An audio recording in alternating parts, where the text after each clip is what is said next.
Hello, Cozy Gang. How's it going? I hope you are doing well.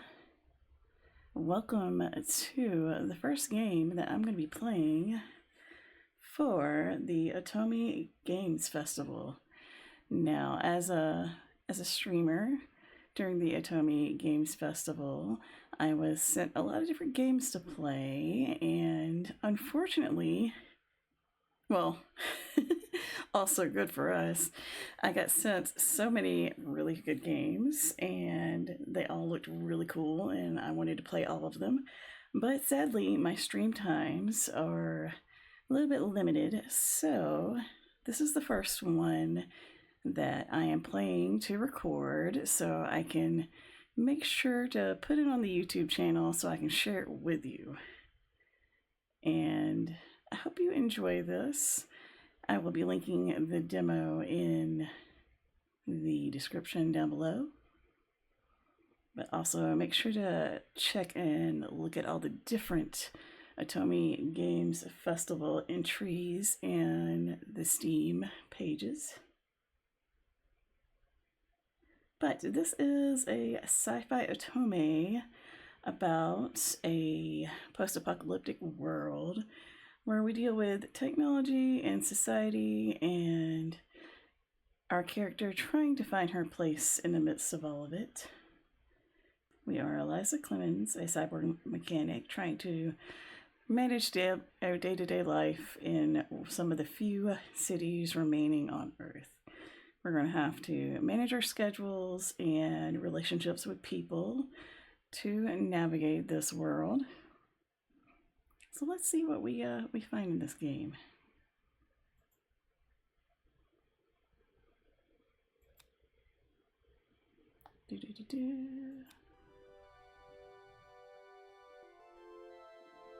Alright, I think we'll keep the default name.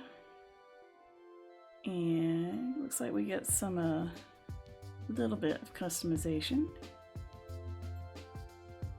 But we'll go ahead and keep dark. I am normally very pale, but I want to see how the character looks.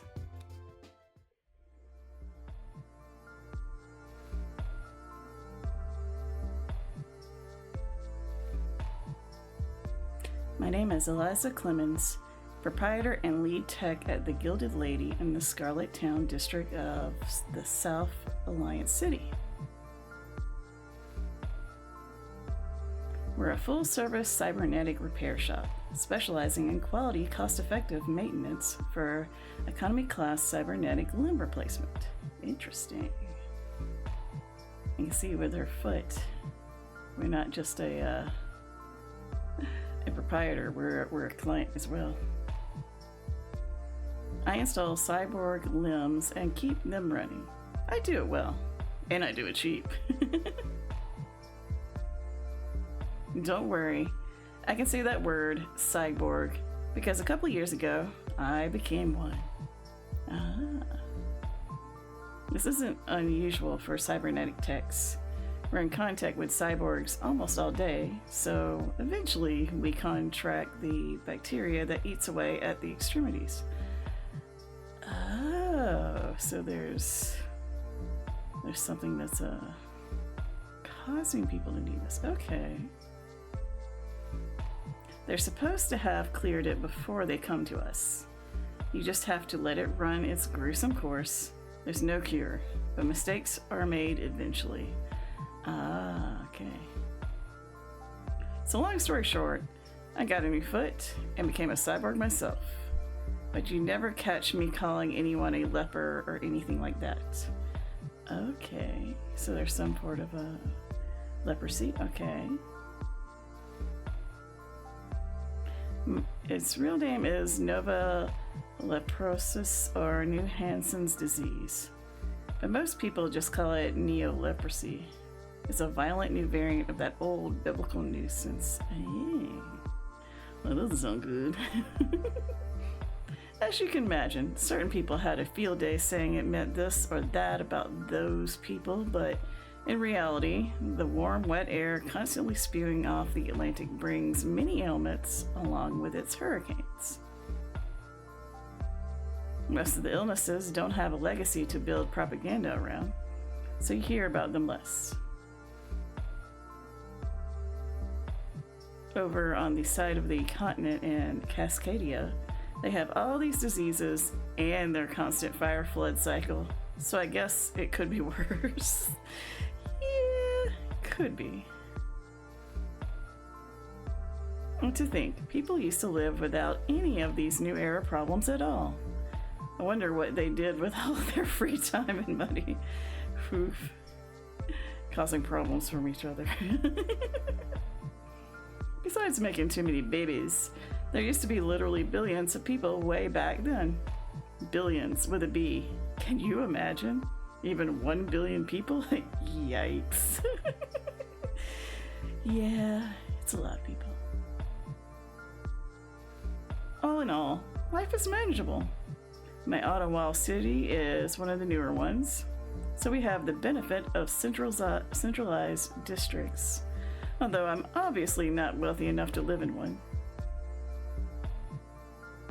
But it makes transportation less chaotic, at least when you get out of the prairie neighborhoods, like in the remaining human holdouts. The taxes are nuts.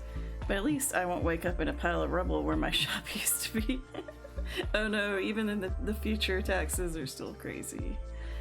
But this is an interesting looking landscape. The walls block most of the effects. Because we're so far away from the ocean, we don't even need an aquatic grade dome top or artificial mass oxygen generation system because we're very unlikely to be submerged.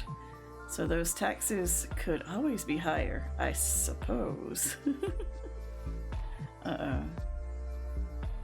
New York City is currently domed from the 20th story down, being flooded at various levels almost constantly. Yet people are still clamoring to move there. Well, we see that New York City's still around. Don't ask me why. I guess they just really like watching the jellyfish swim by. I mean, honestly, that would be kind of fun to watch jellyfish fly by.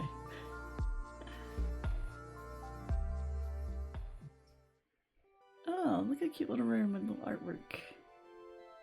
My thoughts drift to my shop again, as they often do. I'm lying in bed in my attic apartment, which is directly over the shop. I used to have an apartment elsewhere in Scarlet Town, but then I was paying those crazy taxes twice, and no one checks that you're following zoning anymore. So I just built an illegal apartment up here. Oof, I mean, I understand that. I can sympathize. Everyone does it. They just worsen the housing crisis if they crack down. But I'm not fully convinced some mid-level politician wouldn't take it on as a pet project to demonstrate their love for order to their wealthy donors. So politics has not really changed. The periphery neighborhoods are a common stage for such pageantry. Burdened as we are by the cost of living, we're just too busy to do anything about it. I eye the haphazard joins of the recycled drywall with displeasure. They're hard to bring together in the best of circumstances, crumbly as they are, but I just can't bring myself to shell out more for the joint compound. Oh goodness, that looks like Zelda and Marceline back there. I dig this. I like our choices already. I want to make it nice, but I also don't want to trash a bunch of money and hard work if city building enforcement suddenly gets their funding back. Maybe I'll wait another year, and at that point they'll probably consider it grandfathered in. I mean, there's valid concerns. I stretch and get out of bed, pulling on some clean underclothes from the basket by the door that I never bothered to put away. I pull my coveralls off their perch on the top of the door and inspect them. I think the stains on this pair are faded enough to qualify as gritty rather than ratty. Hell yeah, I'm a punk-ass mechanic with a bone to pick. Stains and all, baby. We're sassy. I like this. Well, I'm a mechanic anyway. I grab a protein biscuit off the counter and stroll down the stairs. Just beyond the door is the reception office for the shop. A young man with a boyish, handsome face is waiting there, reclining in the chair behind the desk and trying to balance a pen on his upper lip. Gotta have some fun where you can. Morning, Eliza. Got a protein puck there? I sure do. Morning. Yeah, again, if you can believe that. Did I tell you Mrs. Stevens gave me the business for eating one of those the other day? Uh-oh. Mrs. Stevens causing some drama? God, she is such a pain. What did she say? This is what's wrong with your generation. You think nothing of eating bugs. Dirty, disgusting bugs. No wonder you're dirty outside and in. Dang, Miss Stevens got some, she got some thoughts.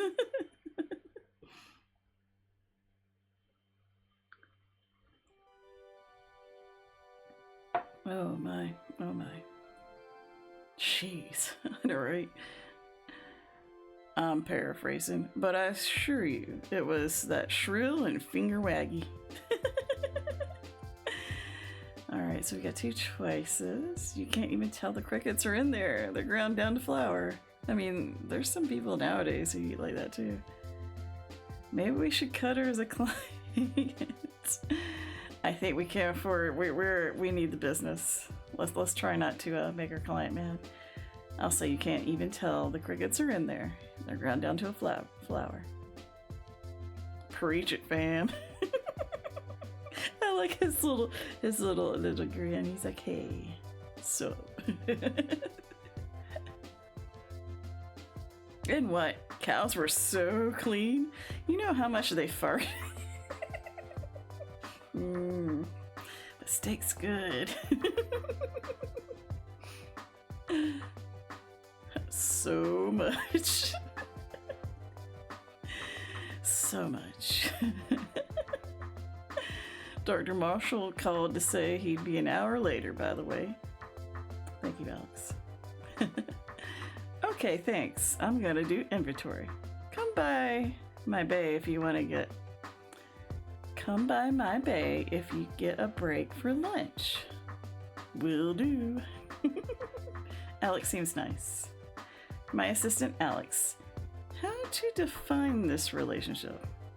Well, I'm his boss, technically. Even though I don't really have to tell him what to do anymore. As you can see, he was seized hand by Neo-leprosy, and it didn't let him go until both arms were eaten up by the bacteria. Jeez. Poor dude. Well, he's from a middle-class family. Cybernetics for both arms up to the shoulder would be a hefty bill for anyone. He had been a turbine technician before his illness, so I hired him on to do some of the more generic maintenance and parts recovery. We're so nice. He worked diligently until he paid me back in full. That was several years ago, and while he was initially a little reserved, we've become good friends. He's a funny, dependable guy, and I like him a lot. I'd even thought I might have been picking up signals that he was romantically interested a few times. I'd catch him staring at me occasionally. Not for too long. And by no means oogling. But much more than a wayward glance at a coworker. Ew. I've tried gently, and not so gently hinting that I was open to it, but he's never really reciprocated. Still, I'm glad to have him around. It's nice to have a little eye candy around. I make my way into the storeroom, receiving bay. We accept A through C grade medical scrap here, along with the much more expensive manufactured parts. There are 2 large sliding doors and an automated cart on a track. Some of the machines salvagers bring us can be quite heavy, so the cart track dips all the way down to the ground before running along the center of the room. That way, we can buy directly off the truck, and the salvagers don't have to haul the inventory into the building manually. This means they come to us first if they score a pallet from some forgotten warehouse out in the inner city Badlands. Nice, we're very accommodating.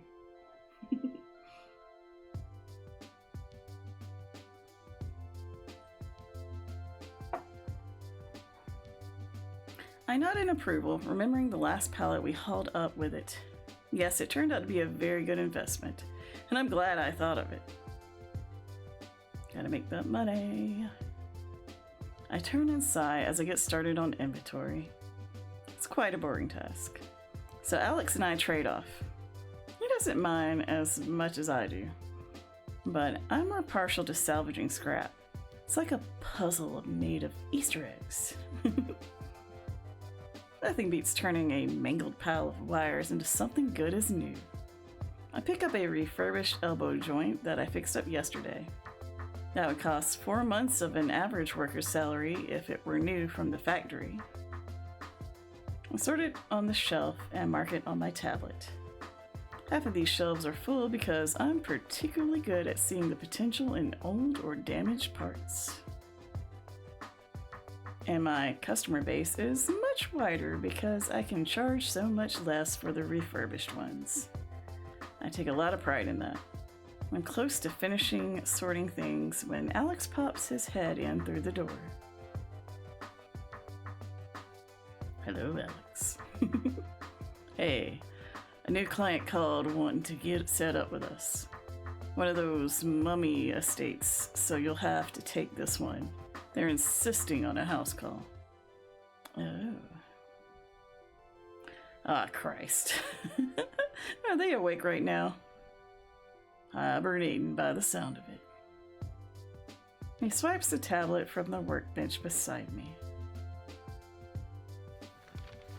Yoink. Hey! And I look at that, and we have all the parts in stock. Looks like you have no excuses to reschedule. Give me that. I'm not done yet. Let me work. Well, you better get done. The client's in West Park. No. Yes.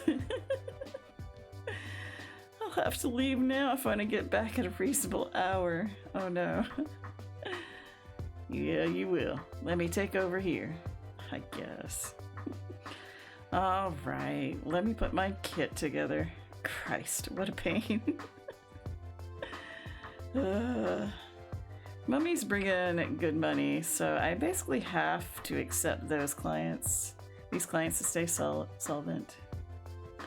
They weren't hard cases. Most of the time, they were in deep protective sleep in specially built bunkers, hoping to wait out hard times. So they couldn't complain or get nasty while I performed maintenance. But traveling to their houses takes a lot of time out of my day. And I just plain don't like the way their bodies unsuccessfully mimic biological flesh. Ew. Artificial skin doesn't wrinkle or flex in the right way. The subtle densities and different muscle groupings are missing, especially in the face. Oh. A lot of people say they can't tell the difference, but I find them pretty creepy. Better have an obvious cybernetic made of metal. It's just more honest. Okay. What are we in store for? Many of the mummies have decided to go into hibernation recently because of a new rash of tropical diseases along with an uptick in Neo-leprosy, which frankly doesn't make sense seeing as they can't even contract the disease. They're just very concerned. But as rich and enhanced as they were, even they haven't found a way to live forever. And I guess they want to parcel out their time on this earth to the good times only. That's fair.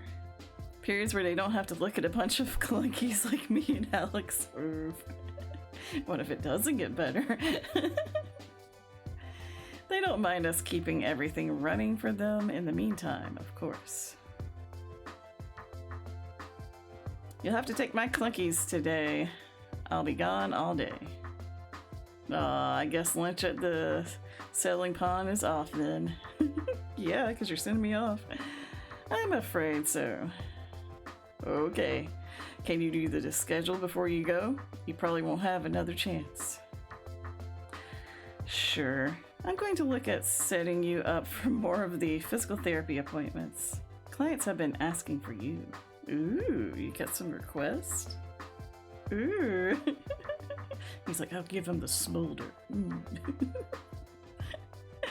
He looks genuinely embarrassed, but please. Nah, they must have their wires crossed. Hell, maybe I'm the one who's crossed. That's how wrong they were. Oh, Alex, don't sell yourself short. Oh, shut up. You're great in there, and you know it. They really respond to you. Yeah. He chuckles and turns away, rubbing the back of his neck. He really is quite cute. He is cute. All right. Tutorials for scheduling. Let's see. Placing scheduling blocks. Appointment blocks represent a customer waiting for service. Your customers will be added to the queue automatically when service on their prosthetic is due.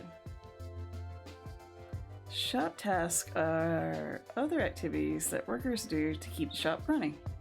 These include processing salvage into usable parts and time off for the workers. Okay, so we gotta click to select an appointment or shop task and click to schedule to assign to either worker. Okay, so Alex and Eliza. Appointment blocks: customer satisfaction, customer type, number and type of parts needed, appointment type, money to be earned from appointments, time customer has waited. Aha. I see. Angry customers lower reputation and will leave eventually. Happy customers increase reputation. Appointment type: customers get different services depending on where they are in their prosthetics process. Alex gets bonus satisfaction for a PT, and Eliza gets bonus parts for salvaging. Okay. Customer type: there are 3 types. New, who are being fitted and trained to use the prosthetics. Established, who simply need maintenance. And mummies, who only take new parts and pay more. Ah. Number types parts needed. In our parts can be any combination of new or refurbished parts. New parts is new only. Oh, okay. That makes sense.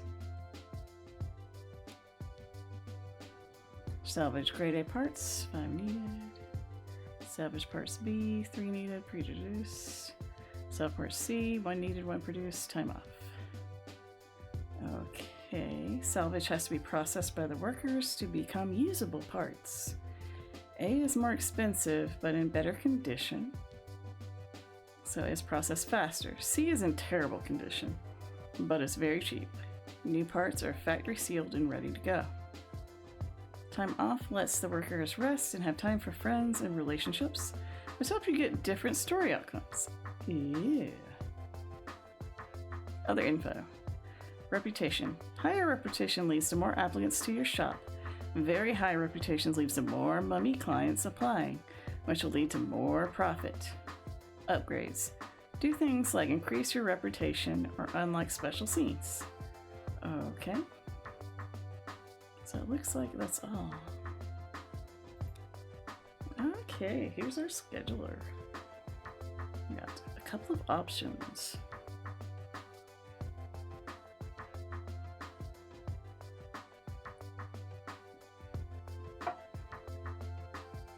All right, much to consider.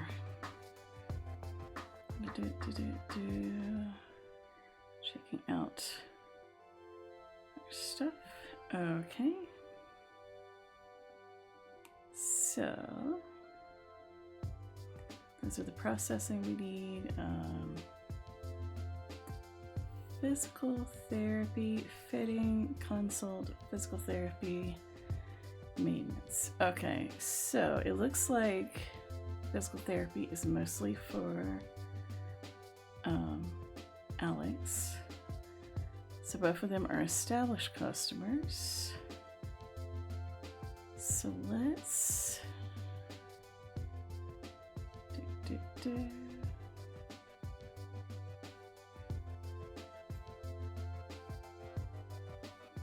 we needed 6 parts. Okay, so we need 6 parts. We have 16. Prohibition is new. Alright, so they can take either one.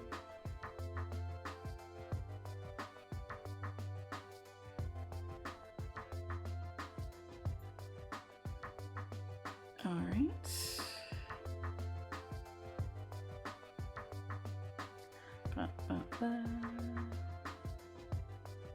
We will put this one. They've been waiting 0 weeks. Put them up Thursday.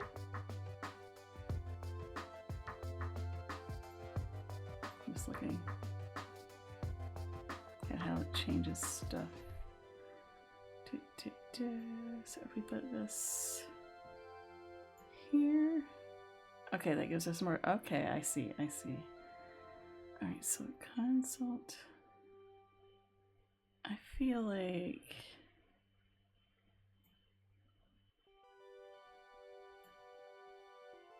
it's a new customer consult and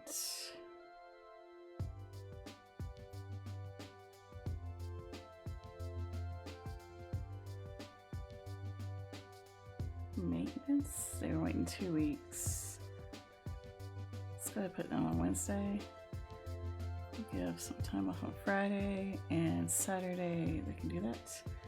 Not enough inventory. All right, so we need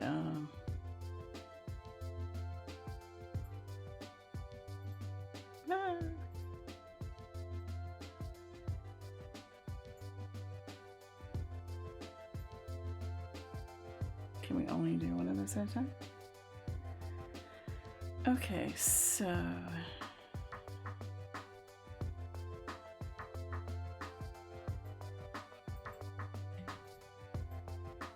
I'm messing stuff up. Alright, so let's put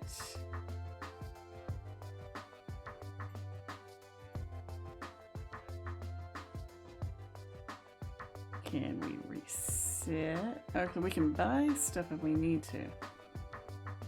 Where's their haul for a week? Let's see.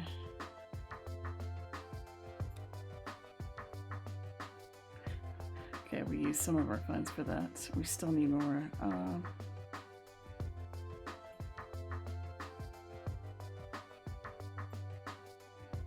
Okay. So, parts. Inventory needed.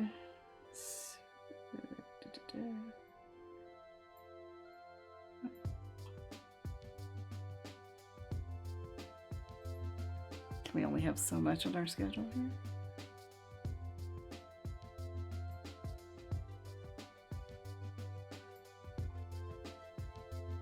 Maybe we can fit that.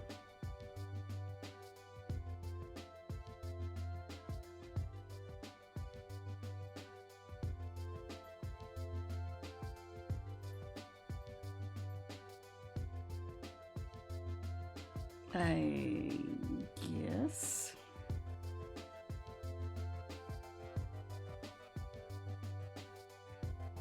So, appointments not scheduled. All right. Key notes acknowledge that the finalized schedule, and I start with my travel pack with bionic silicone. They get really mad if you leave, nix, and don't patch them up. Heaven forbid the shoddy illusion is broken. I hoist my bag over my shoulder and head for the door.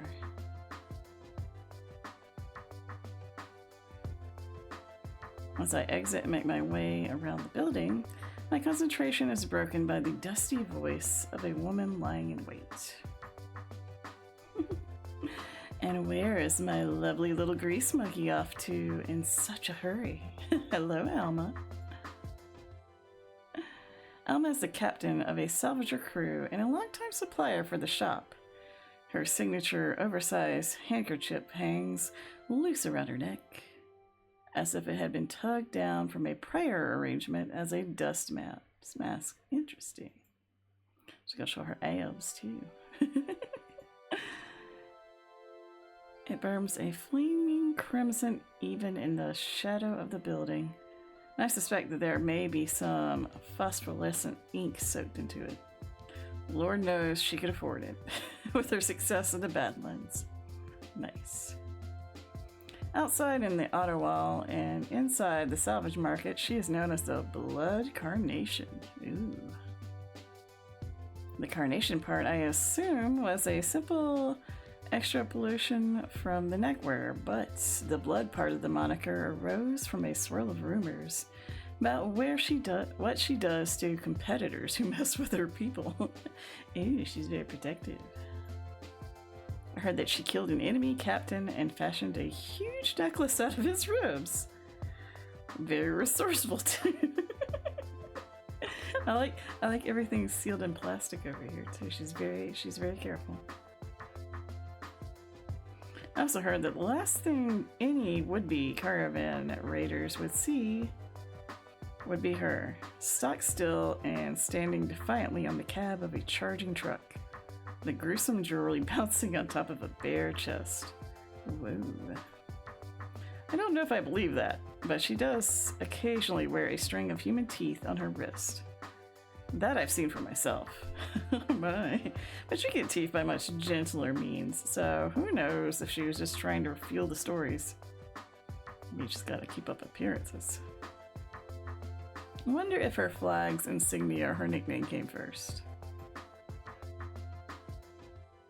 As dangerous as she may or may not be, she's also strikingly beautiful and a merciless tease. Ooh, tease. I can barely keep myself from blushing and stuttering like a kid with her first crush.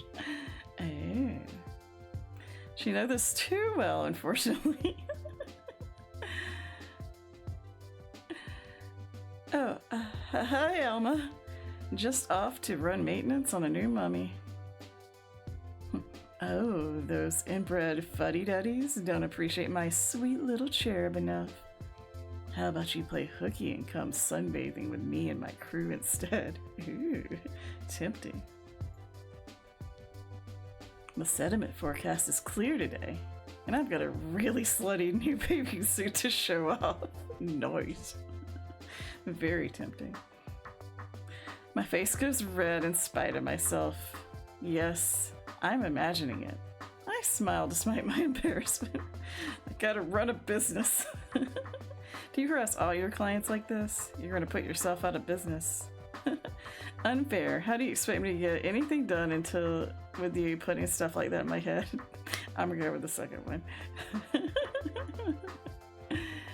It's totally fair, because I've made your job so much easier by bringing you primo parts. Me and the boys finally got into the Northwest Presbyterian ruins. Look, I even brought you first pick. What? How'd you get past the patrol drones? What can I say? But I'm just that talented. Are you buying? There's a bunch of new stuff. Still sealed. I saw. Ooh, probably. We're almost out of factory sealed inventory, and those mummies think they're too good for refurbished parts. Can you ask Alex to arrange it? I really better scurry. I have to go all the way to West Park. Ew. Be sure to memorize the gate codes. You can let us in when the proletariat rises. Nice. And then what? You're going to move all that stuff you have stashed out in the Badlands into the foyers? Oh, I'm going to scuff the wax mercilessly. Hey, so, do you really have people, like, living out there? Like, full-time living? Somebody's got to guard my warehouses, chickadee. I'm not burning gas hauling people out there in shifts. Do you have storm walls or anything like that? How do you keep your buildings from being flattened by hurricanes? Why don't I take you out to one sometime and you can see for yourself? There's a very nice double bed set aside for me and my guest. Ooh. Alma, you tease. You're horrible. I'm filing sexual harassment charges. To who? To who? I don't think Alma has HR. I wouldn't do that if you didn't like it, babe. I wouldn't do it if you didn't like it, babe. She knows. I think my face made it pretty clear I did like it, even though she always left me flustered. For Alex, I felt a tremendous amount of warmth with an undercurrent of sexual attraction. For Alma, it was the complete opposite. But she's so over the top, it always comes across as a joke. She lays it on so thick that I can't believe it would ever be a serious dating strategy. I know she's a lesbian from chatting with her crew. Most of the men have tried their hand with her, only to be soundly rebuked. Only a couple of them tried to hype me up to ask her out, but I just can't get up the nerve. I've seen that woman do an honest-to-God backflip, for Christ's sake. Oh my. She's a whole lot of woman there. The persona she puts on also makes it difficult for me to gauge how she would handle a breakup. Yeah, you don't want to miss business or relationships. Even from something casual, I can't mess up the relationship with my best supplier. Yeah, we go out of business. Thank God I'm in my 30s now and have some self-control. A younger me would have succumbed to her wiles by now. We gotta stay level-headed. I make my way through the labyrinthine back streets to the streetcar station on the other side of the main block. Many of the side streets were progressively narrowed down to alleys as people illegally extended their buildings to add sleeping quarters for struggling friends or family over the years. Aww, gotta look out for each other.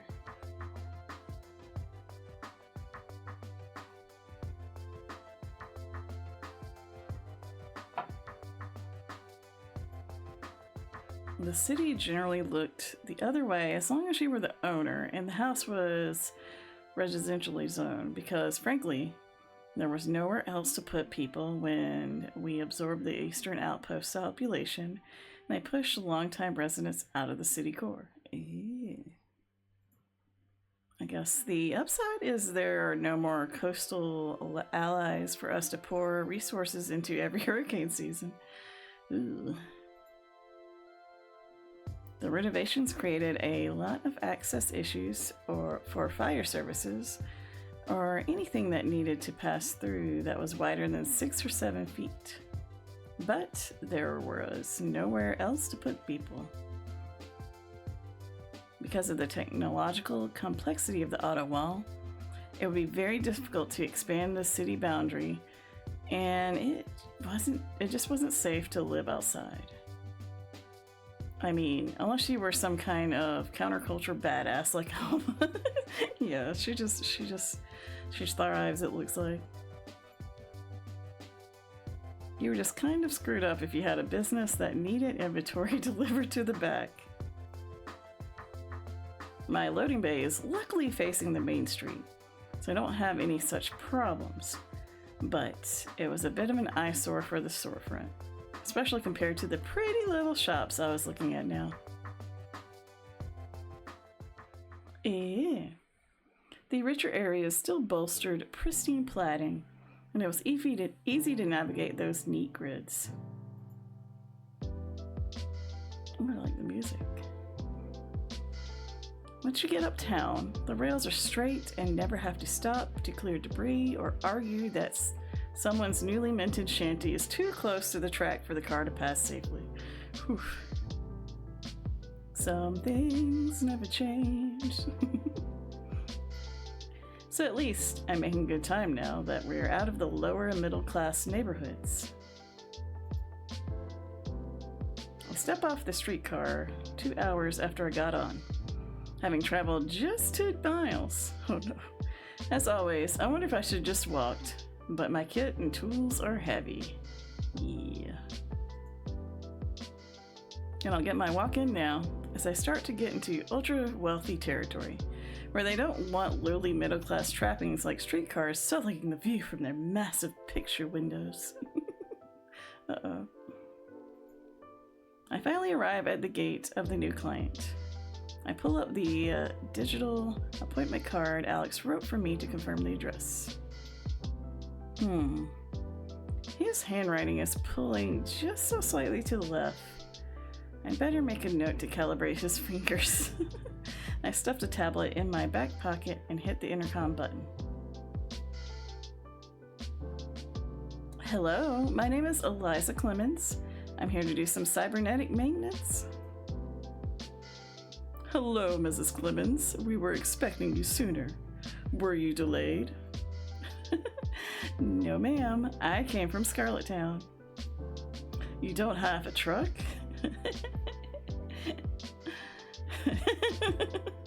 No, ma'am. Oh, I see. Well, you came here highly recommended anyway, and Madam requested a woman, so I am here. The intercom blared, and I backed up as the gate opened. I stepped around it and started down the walkway. I found myself admiring the grounds, in spite of myself. One seldom sees open spaces inside city walls, and even on clear days outside, the plants aren't as lush and bright as the ones here. Ew. I quietly yearned for the public parks in my childhood, which had long since been converted to housing. Aww, having some green spaces is nice. The manor itself was probably hundreds of years old. Not even the rich could afford to have marble quarried or transported, and yet the building was covered in the stuff. Ooh, fancy. I gazed upon a gleaming pillar at the embellishments framing the entryway. I remember what Alma said about scuffing the foyer, and picture her ramming a truck into this pillar out of pure spite. Uh-oh. She would. I'm grinning when the butler opens the door. Oops, she looks severe and humorless. we better straighten up. Mrs. Clemens? Yes, ma'am. Is that your uniform? Just dressed for the occasion. Indeed, come this way. Please don't let anything leak on the carpets. Of course, yes. Well, be careful. She leads me up a grand set of stairs towards what I guess was a wing with bedrooms.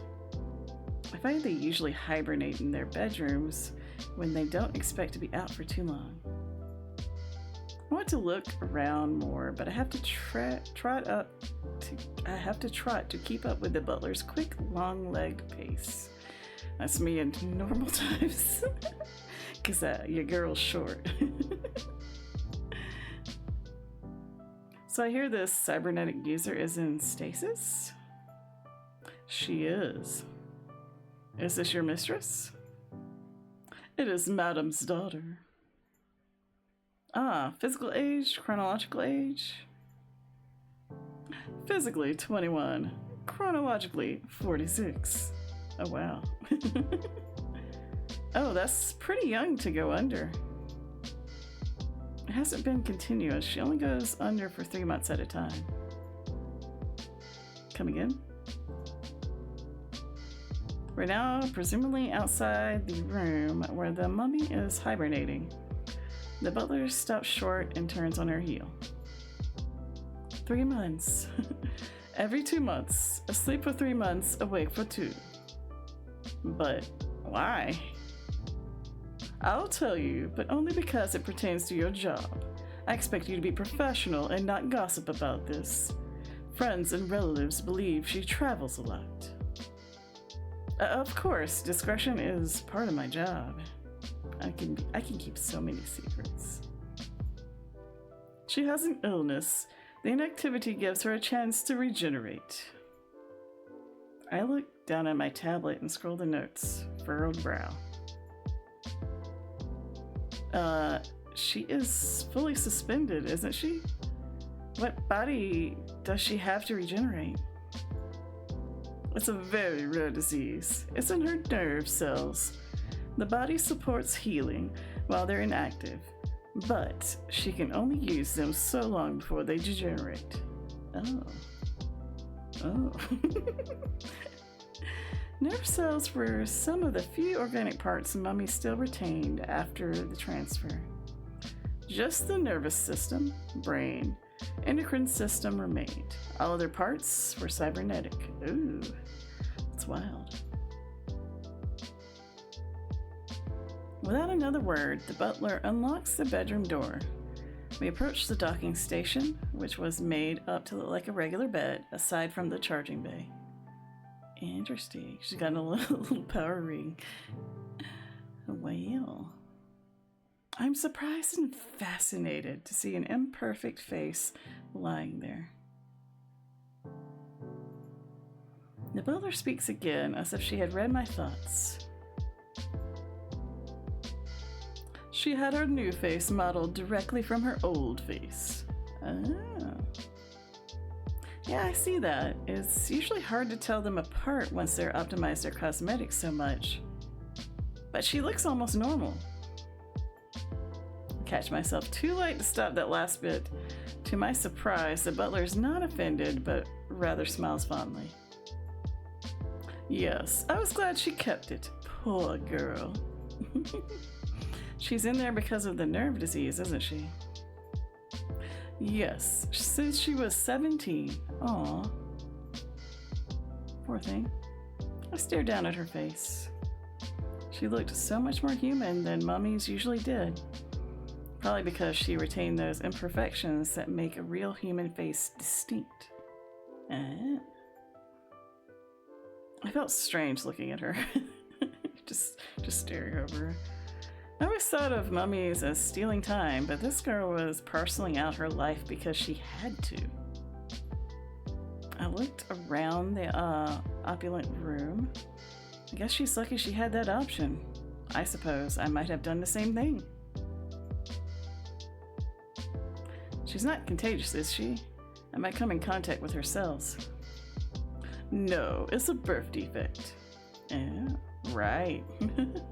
I just wanted to get her system maintenance done before she woke up. Who's her usual tech? What's the story here? Oh, just another young woman like yourself. She contracted Neo-leprosy and lost an arm and part of her face.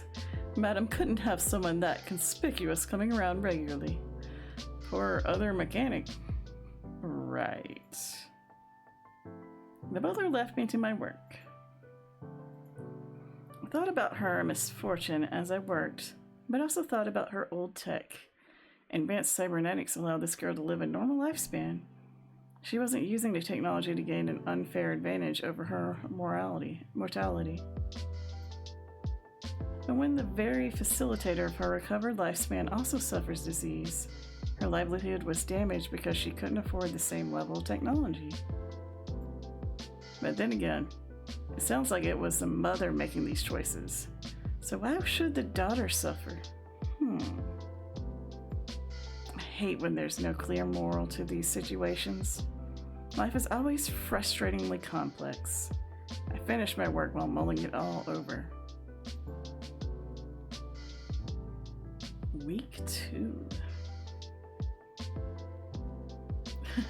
New client. Z took her applied to shop. Except... sure. Okay. We need to get this one done. How is our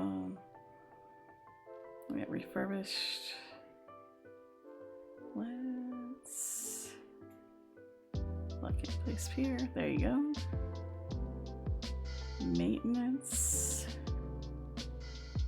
We will do that. Can I do more than one in a day?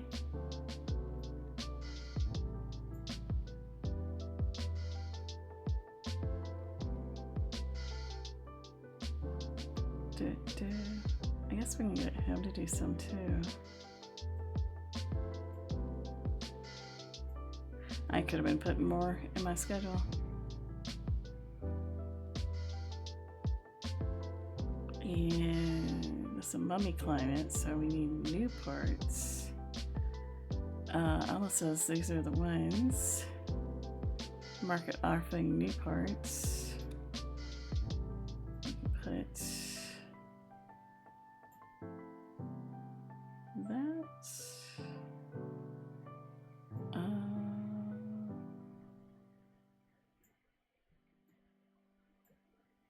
Do that.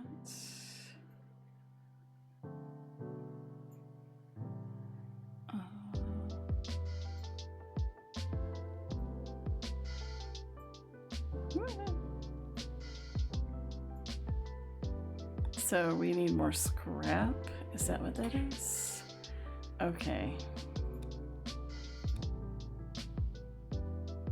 So we need some more. Alright, we're gonna take out the A parts, is what it is. Okay. I see now.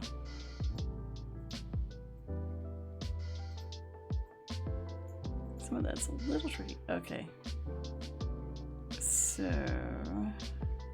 that as well. Okay.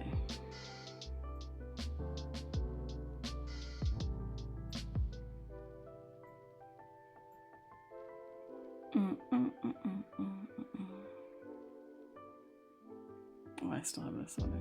Well, that's part of the problem. Okay, so we've taken all the grade A's off. Alright. So let's see. We got the new parts for the mummy client. We'll have time off on Thursday, so we can hang out if we want to.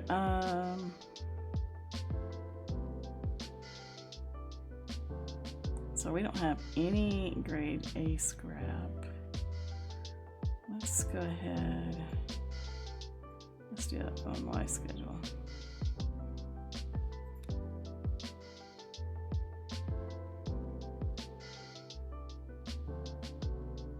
So do we have enough parts? So 8.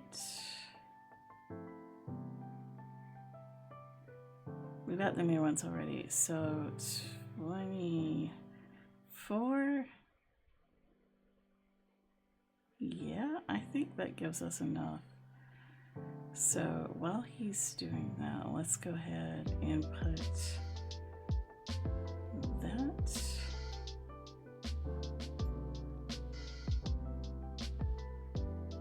So scrap, we have 20, so that would be C73, 9, 12. That should be enough.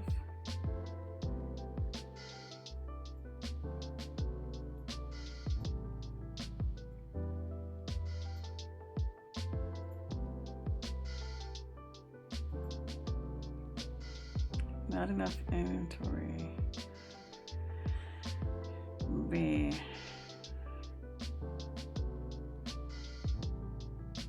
Let's see.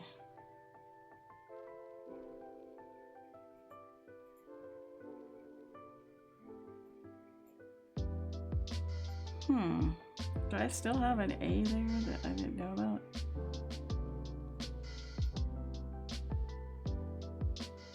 Yeah, it was under there. Okay. Okay, I see. There we go.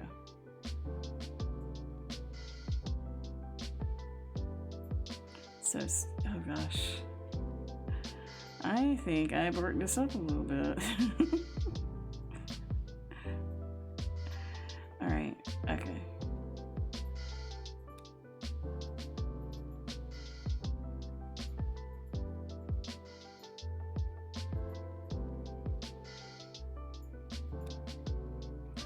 Okay.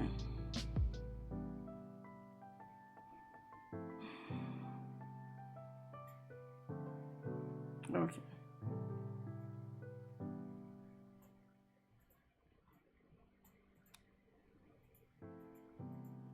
Okay, so we can't do any upgrades or anything. Alright. We'll put them there. We'll put them there. Alright, so I need the one more. Let's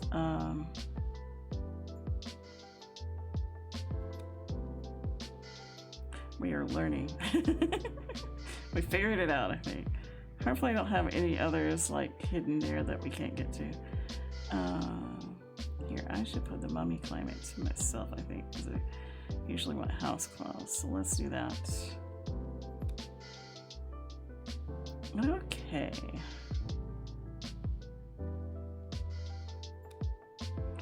It's my day off at last. I wake up to my holophone's morning alarm at the luxurious hour of 7 a.m. Nice. Look over and see a dancing, ethereal image of me, 10 years younger, arm in arm with another young woman.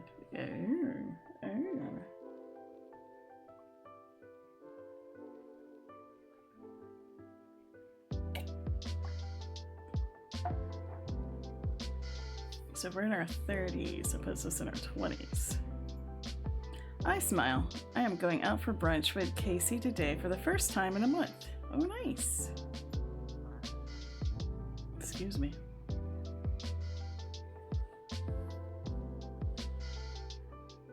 I stretch and hustle around, collecting my clothes. I'm tired from the previous week and I had set my alarm to be absolute last minute, but I don't want to keep her waiting. Ooh, we're very excited about seeing Miss Casey. She's probably already downstairs since she's chronically early. I head down. Sure enough, she and Alex are chatting affably as she sits in one of our old waiting room armchairs, posture pert and upright as always. She's my oldest friend, and he's the friend I spend the most time with, so seeing them talking has a sort of emotional symmetry that pleases me. Aw, it's good to have them getting along. Morning, E. Casey's here. Hey, Casey. Hey, sunshine. Morning, guys. Hey, Alex. Are you good manning the desk by yourself? Should be a very paperworky kind of day. Oh, fun. Oh, fun. Yeah, no problem. See you later. Don't do anything I wouldn't do. That shouldn't be hard since you two do exactly the same things.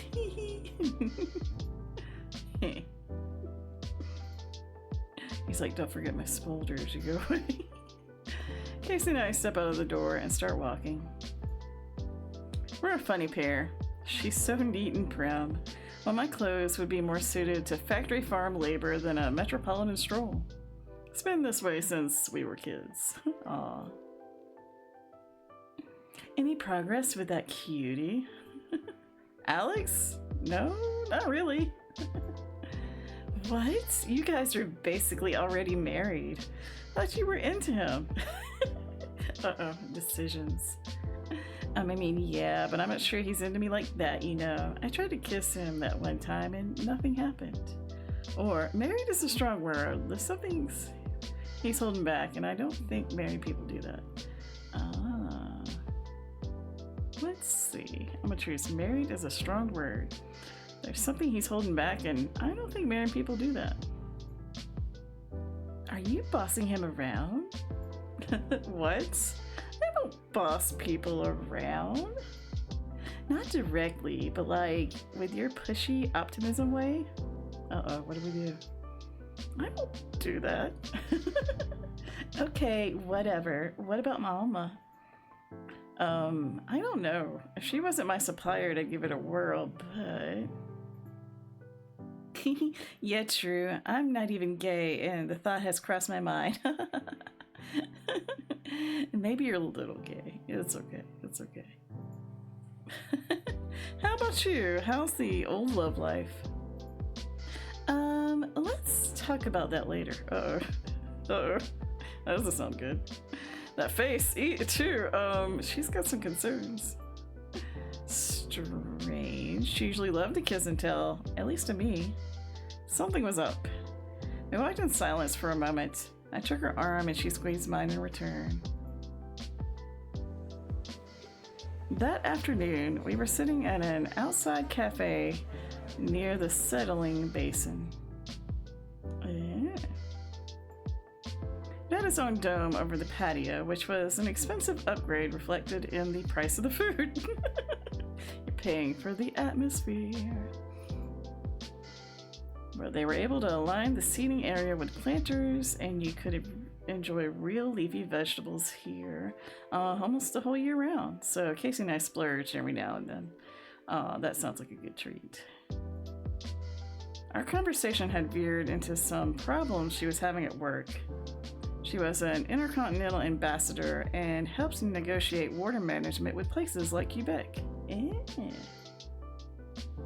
There were a lot of city-states in old Canada to keep track of, but I tried for her sake. She always had a head for details like that. Apparently, a coworker of hers had really shit the bed and managed to insult a Montreal department head. Ooh, oh no. So they sent her in because she gets things done. Wow, you have to really screw up to insult a Canadian.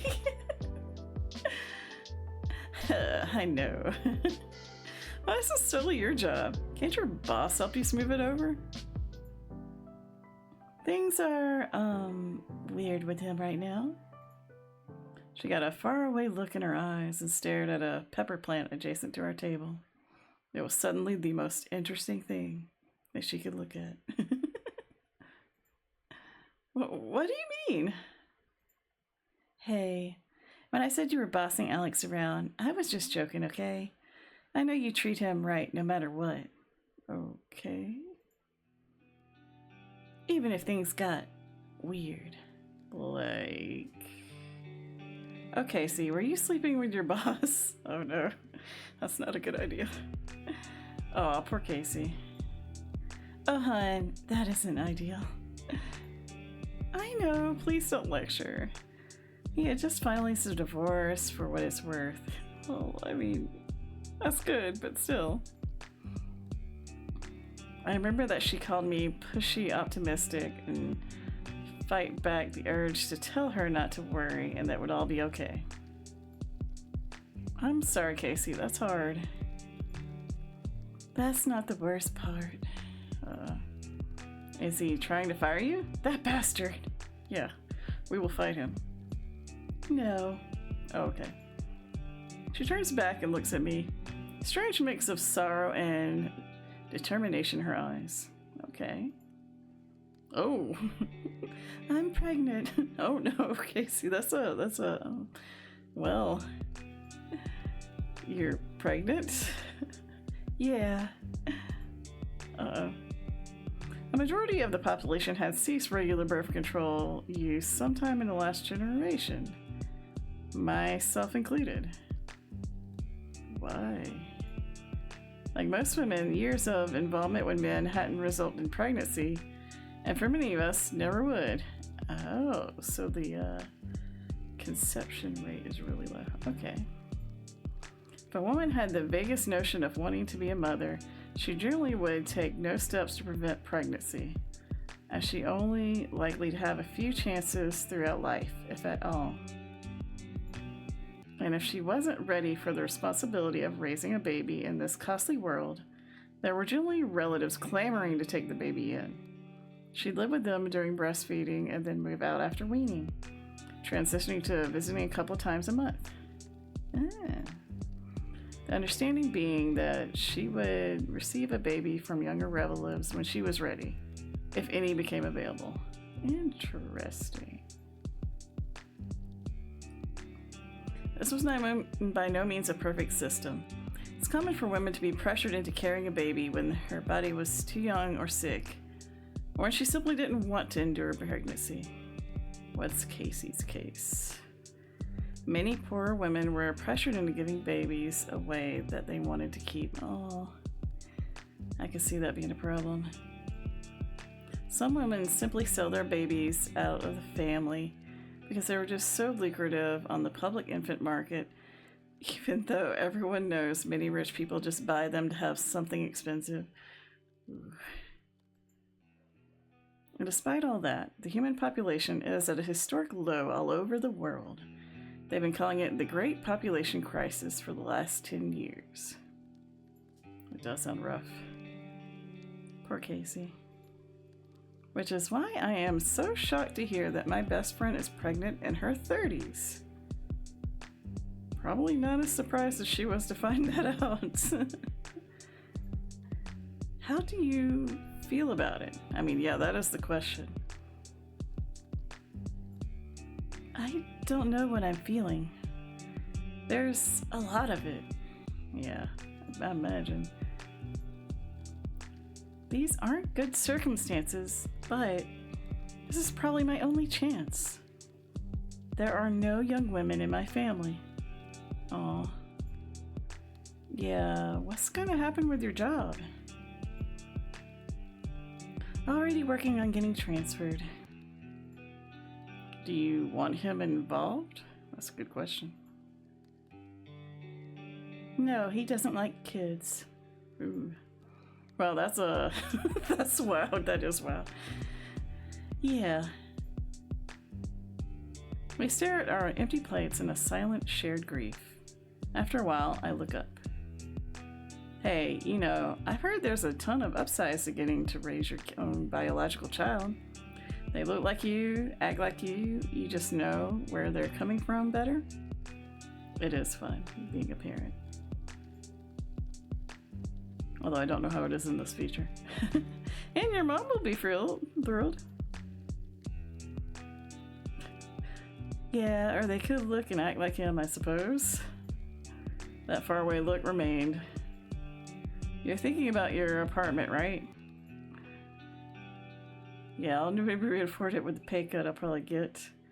Plus, who knows how far I'll be from you once I move to some dump somewhere. Oh. Probably in a bad neighborhood where the baby can't even play outside. She finally looks at me again. It's such a miserable situation, but I can't help myself. I wish I didn't want this so badly. It's like primordial. Oh. As I'm watching my life fall apart, I have this unshakable certainty that this is what I want more than anything. It is a tough decision. I wish I knew what to say. I figured they would call this a maternal drive back before the Great Population Crisis, when it was a commonplace for women to make the choice whether to be a mother or not. Yeah, it seems like it's a very rare choice in this society. It's probably why some people are willing to dump their life savings into getting their kid. It sounds awful, like your biology is taking you hostage. Yeah. Have you ever wanted to be a parent, Eliza? Do you know this feeling? Well, I was with Theo for years and never used anything, so I just figured I can't. I've also got no younger women in my family, and adoption would probably bankrupt me, so I guess I never really thought of it as a possibility. Would you want to be if you could? That's a big question. I guess if it was like the old days where you can get a free baby from sex, I would want one. I just wouldn't want to sacrifice everything I have for one. Sorry. Very smooth there, very smooth. No, that is what I'm doing, isn't it? It was heartbreaking how sad she looked. Just then, I got an idea.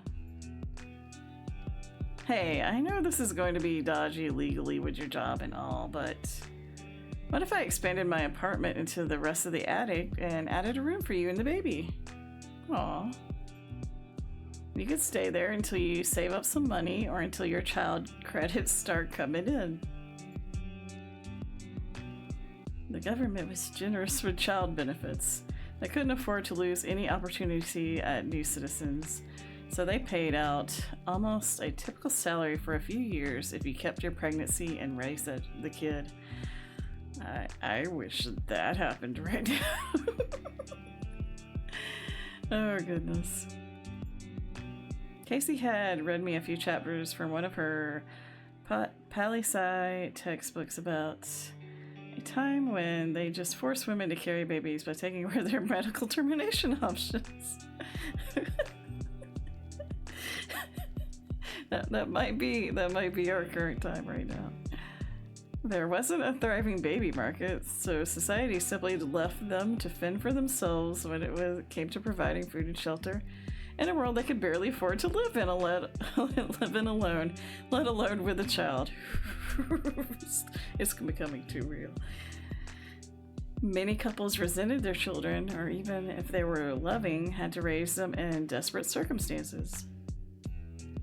These children would often turn to crime, or at the very least result in poorer productivity per citizen, which society simply can't afford these days, having so few workers as it is. I mean, our society could help out more people right now. At least that's what I feel like. Don't get me wrong, we still have an underclass. They just generally reach adulthood well adjusted enough to hold down a factory job. Yes, it was better to just pay the parents for what it is essentially a public service. It just took a very long time for the application to ooze its way through the maze of bureaucracy. So, paperwork has not changed. I mean, I can't do anything about shop noise, but it's a fairly clean area, and you still be close to work. I can't make you do that. This is my stupid choice. But we're friends. We're gonna help. I want to. I love you. I don't want to see you contract TB in some P-Town gutter. Dang. That's so kind of you. Really, I'm really, really touched. I'm just thinking, though. Yeah, take some time. Neo-leprosy is a high risk at your shop, isn't it? It is a bit, yes, but there's a chance anywhere. Most cyborgs have passed the disease by the time they come to us. Casey winces at the slang term. I think she forgets about my foot pretty often. Don't you worry that people won't realize you're a cybernetic user since yours is in your shoe all the time? They'll hear you saying that? Maybe they should learn about their invisible disabilities. Yes, they should. Casey's smiling now. She smiles despite herself. Same old Eliza. She checks her watch and rubs the temple. I have to get going. Thanks for coming out today. It really helped to see you. I catch her arm as she rises. Casey, think about it. I meant it. She gives me a squeeze back. Aw, at least her mood seems to be a little better. I will. See you. I took the long route home, kicking at pebbles in the street, lost in thought. Poor Casey. I imagine her holding a baby. To see how the mental image struck me. Aw, holding babies is fun. No good. It didn't elicit any emotional response. It just didn't seem real. I guess in this time period it wouldn't seem real. It was as abstract as thinking about becoming the next president. Technically possible, but practically too far out of reach for any real consideration. At least until today. I imagined myself holding her baby. Oh. Interesting. There was a little flutter of warmth. I do really like children. But as I said, I never really considered I might be close to one. But wouldn't it be cute to have a little baby to cuddle up with on the couch to read picture books? I could show them all my favorites for when I was little. Get away with playing the goofiest of games. Yeah. And who can resist a baby's laugh? Oh, baby's laughs are fun. More ones. I look up and I only noticed I was already approaching my shop. Speak of the devil, there's a woman and a little girl outside, seemingly leaving. You would usually see at least a couple of kids if you were out and about all day, but not usually around this part of town. After another few seconds, I register that the woman is crying. Strange. Then the girl turns and I see the bandage on what's left of her arm. Damn. Aw. When I enter the shop, I see Alex standing and staring blankly at the window. He looks incredibly somber. Uh-oh, Alex, you okay? Hey, Alex. Hey. That little kid was just in here, huh? Yeah, they were asking about budget options. None of them were even close to what they can afford. You okay? I got their number just in case we got any child-sized models in for refurbishment. But you were honest about it not being very likely. Yeah. Did the mother know about the pediatric adjustment window? She did. That's why she was crying. They'll never be able to afford a specially children's model now, or the physical therapy later when she gets big enough for the generic models. She's probably going to end up in a hook. What's that mean? I'm sorry you had to feel that. It's never easy turning people away, not in lone children. You told her about our free clinic nights? Yeah, it still might take years. They're only once a month. I wish we could afford to do them more often, with more instructors. Hey, it's quitting time. Let's take a walk. Get some air. Yeah.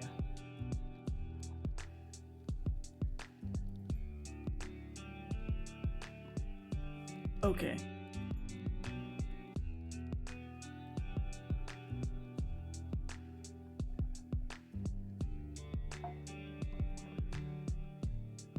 Alex walks beside me, his melancholy palpable in the heavy silence between us. He always takes on so much of other people's pain. It's admirable in a way, but I think it makes this line of work more challenging than it has to be. Probably. We need to care, of course, but we also have to keep our spirits up.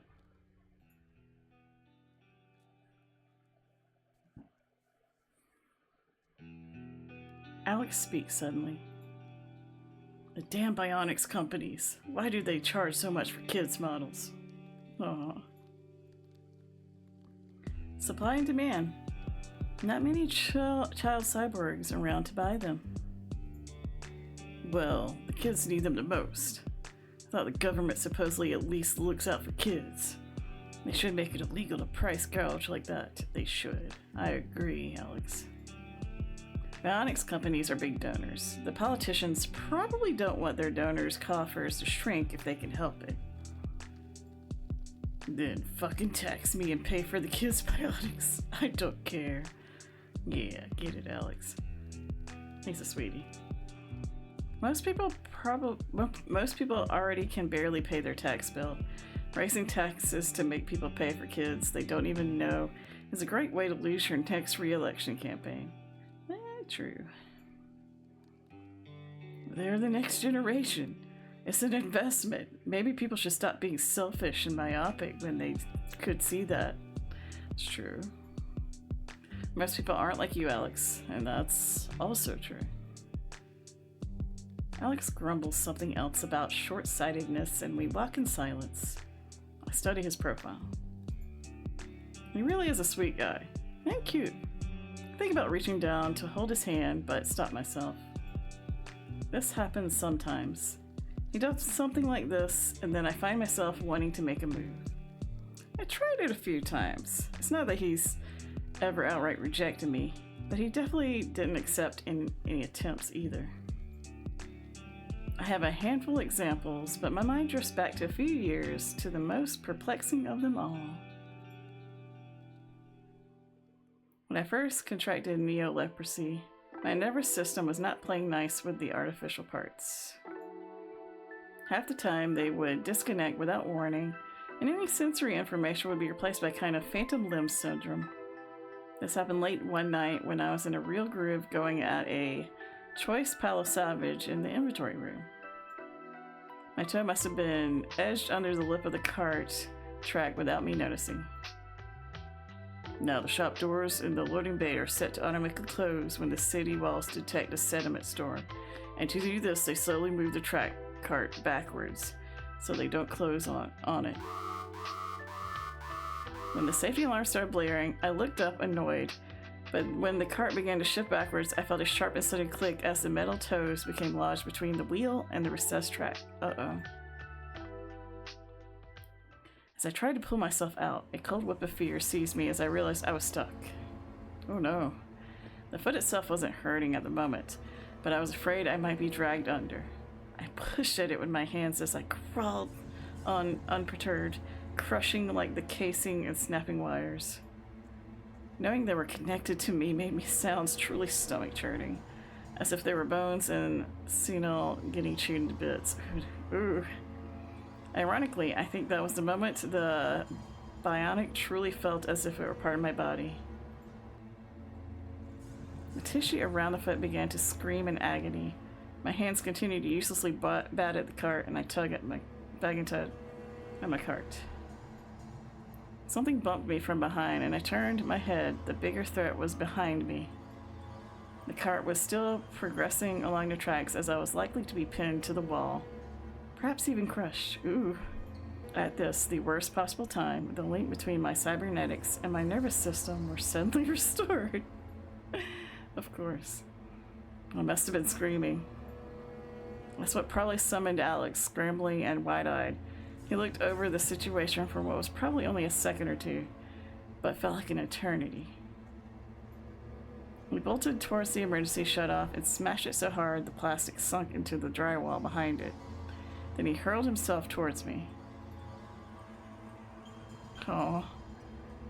Where are you stuck? I was blubbering now, scared and in pain. Eliza, look at me. Where are you stuck? My foot. Alex stooped low and took stock of the carnage. He sucked in a breath, straightened up, and he took my hand. Okay, Eliza, I'm going to push it off of you, but it's going to crunch. Try not to listen to that. I'll have you out in a second. This cart is 400 pounds. He gave me a weak smile and patted a bicep. The jolly little clang was almost comforting. There's at least one upside of these clunkers. And he pushed it off of me, and I was impressed. It was impressive even with the enhanced strength of the arms. They are connected to a flesh and blood man at some point, after all. Ooh. That noise got me. Oh gosh, oh gosh. He was right. There was a sickening crunch. It was the casing that had been so deformed that was dragged to the other side of the wheel. Must be traversed to free me. At least the pressure sensors were shot there. As soon as he had wrenched me loose, Alex was stripping off my shoe and deactivating the nerve interface in my foot. I had only lost half of it to the disease, so the placement was unusual, but he found it quickly nonetheless. I slumped into his arms. The pain in the cybernetic was gone, but the tissues around it still screamed and throbbed. There now, you're okay. Can you walk? That was intense. My legs felt like jelly. I don't think so. He scooped me up, light and limp as a bushel of rags. He spoke softly and carried me down the hall. My bench is clear. I'll take you to my bay. Well, thank you, Alex. He had become a talented cybernetic tech in his years here and was practicing alongside me under my license. We each had a workspace with an operating table and a small office. In his, the little couch that was meant to be client seating was set up with pillows and a blanket that could pass as decorative, but in reality, I knew that he stayed the night pretty frequently. It's just my foot. Can we sit on the couch? My voice was weak and warbling, but I wanted softness at that moment, not the cold and sterile operating table. He, wordlessly, set me down on the sofa in his office and passed the operating room to retrieve his kit. Oh man, looks pretty rough. Good thing he was there to help. I settled into the cushions as he knelt below me and got to work on the tangle of steel and blood. Ooh. With practiced movements, he prepared an injection of painkillers. He looked to me to confirm that he had the correct dosage, wordlessly brandishing the syringe at my eye level. I nodded, and he administered it. Dr. Marshall will probably need to look at the tissue damage to be safe, but I think it's okay for tonight. Gotta be careful. I nodded slowly. The physician that works with us is sterile and curt. When I pictured explaining what happened to him, I suddenly felt quite embarrassed. Accidents happen, man. Hey. Sorry about that meltdown back there. It is all good. That was a reasonable reaction to almost being crushed, Eliza. I think so too. I'm supposed to be teaching you shop safety, and I go and get myself stuck. Don't worry about it. I still think you're cool. Plus, I gotta earn my keep around here somehow. Right.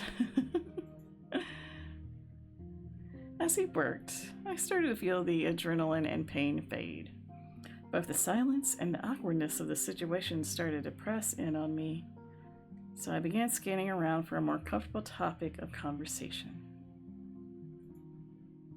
I realized the blanket I was on, now nestled into, had hastily been thrown aside. One of the two pillows had been knocked from the bed entirely. Poor guy was probably fast asleep when I started screaming. Uh-oh. Uh-oh.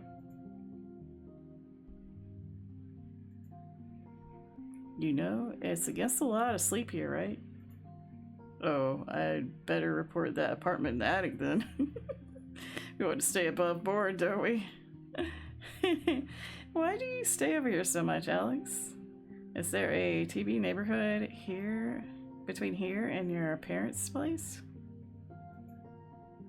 No, I don't like it there much. You don't get along with your family? That's not it exactly. No one has much interest in each other. Ships in the night and all that. I was saddened by that. Alex is a great guy. Any parent should be thrilled to have him as a son. He's still focused on the repair and hasn't looked up at my face. You know, not like here. I smiled as the meaning dawned on me. So I must have been right. He did have feelings for me after all.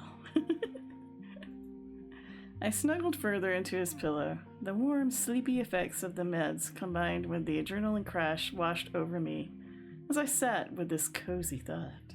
Yeah. I'm glad you feel at home here, Alex. His cute little grin from profile was the last thing I saw as I slipped into a deep sleep. The next morning, I woke up confused, a side effect of the drug, to be sure. But I was also in a strange place. My leg throbbed from the knee down. I looked towards the window and saw Alex. Asleep on the hard floor and remembered everything. At least he had grabbed one of the back cushions for a pillow. It looked like he had an extra blanket tucked away somewhere. I grimaced as I swung the leg around to examine it. It looked good as new. He must have been up almost all night. I leaned over his sleeping figure and laid a hand on his shoulder. Alex? He twitched a little and rolled over, rubbing his face. He blinked groggily and looked up at me. Oh, hey, Eliza. How are you feeling? Okay, considering. Did you sleep here all night? He sat up and looked back at the couch. Oh, yeah, sorry. I would have gone and slept in your bay, but it was locked and I felt weird about crashing in your apartment without your go-ahead. Yeah, thanks. Your poor bag, you should have. But it's okay, I trust you. Well, that's good, because you were out. I thought I overdid the dose or something, but the monitor looked correct. Nah, that was just an adrenaline crash. You'll see if you ever go out with Badlands patrols when you get your license. Do you want some coffee? God, yes. Let me get it. Your leg must still hurt. I sat while he shuffled off to brew a pot. He had taken his coveralls down to the waist when he went to sleep, and I found myself tracing the contours of his body with my eyes as his back was turned. Ooh.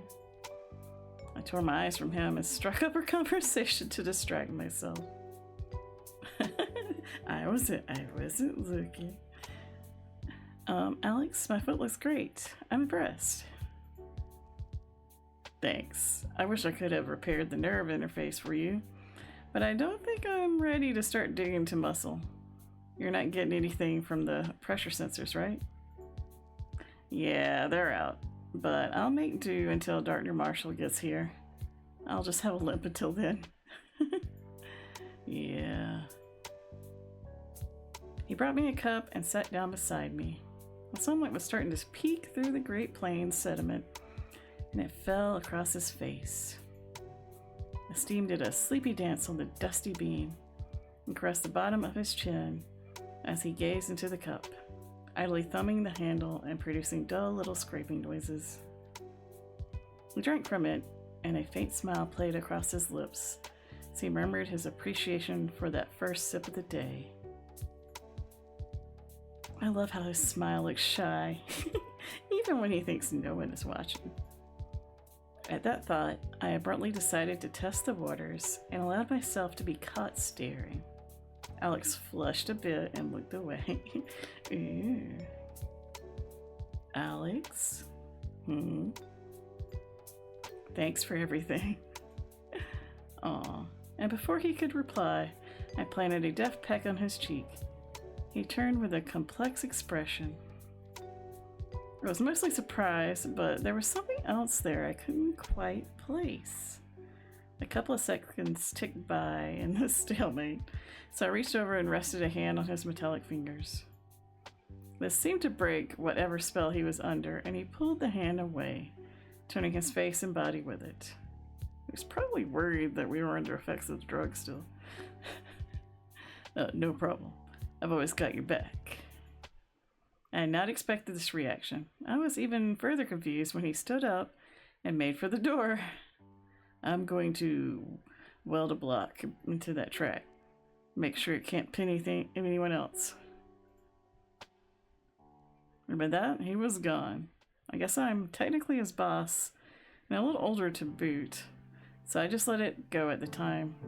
I still see him gazing at me when he didn't think I was looking. There was another time I was absolutely sure I was reading the room right. I came out empty-handed again. I had suggestively complained of an aching shoulders, and he offered to rub them. From every signal I could read, he was trotting down the well-worn path of this cliche just fine. He seemed willing and eager. I purred out a little noise, and he worked on my shoulders that I swore made him swallow and wet his lips. So I hit him with the best come-hither look I could muster and told him he was good with his hands. Then he did that strange thing where he abruptly pulls away, so I'm not sure where we stand romantically. He sounds very hesitant. Hey. I look up from his hand and see he's looking back at me concerned. Eliza, you okay? Sorry to rant. I know we take a hit with the walk-in clinics, I'm really grateful you were on board. I wasn't trying to... No. It's not that. Just space it out. I got a lot of thoughts.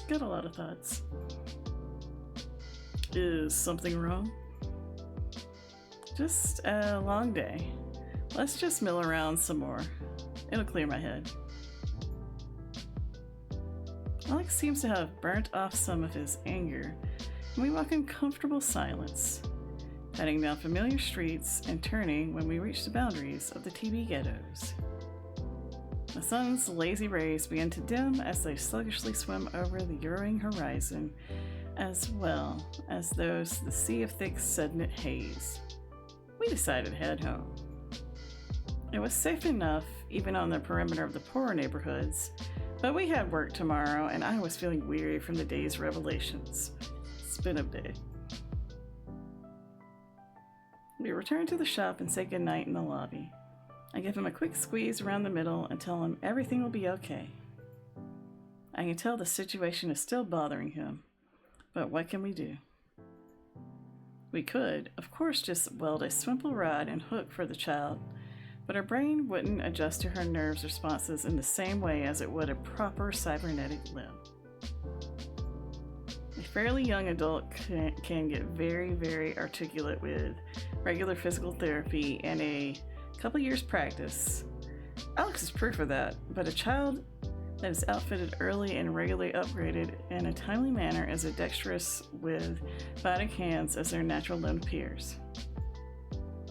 I suppose he feels responsible for the kids losing out on that opportunity. And I get that. But there are lots of factory jobs with allowances for amputees without bionics. I mean, they have to accommodate them. There simply aren't enough workers to go around otherwise. I'm sure she'll be fine. Alright. I guess that is it for the demo. It's a pretty intriguing story. I know with the demo there's bound to be like a little bit of typos and other stuff, but overall the artwork was pretty smooth. I would have liked to learn a little bit more about Alma, but we got a little bit of glimpse into some of the decision making and the scheduling, and I'm sure in the full game the scheduling will have more effects and consequences and such, but it's pretty interesting, and I'm looking forward to see where they go with this game. I believe it should be releasing later this year, but thank y'all for sharing this with me. And the makers of this game are Calamity Bay Games, and it's a solo dub game, and this is their third game. So it says, yeah, so they said it was it's a 2-chapter demo, which would be okay.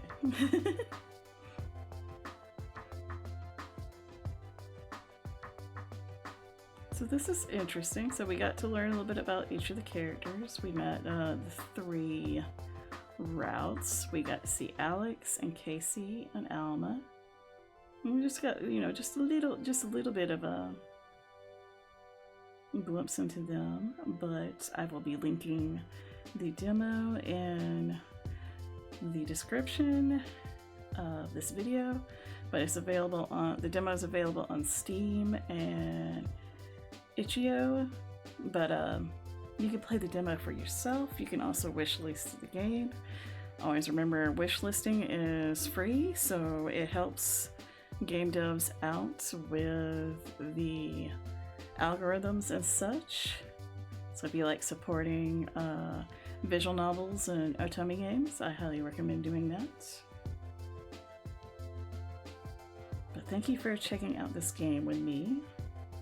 It was a lot of fun, and thank you to Calamity Bay Games for bringing this game to my attention, and good luck with the rest of the game. I will keep it on my wish list and keep an eye out for it.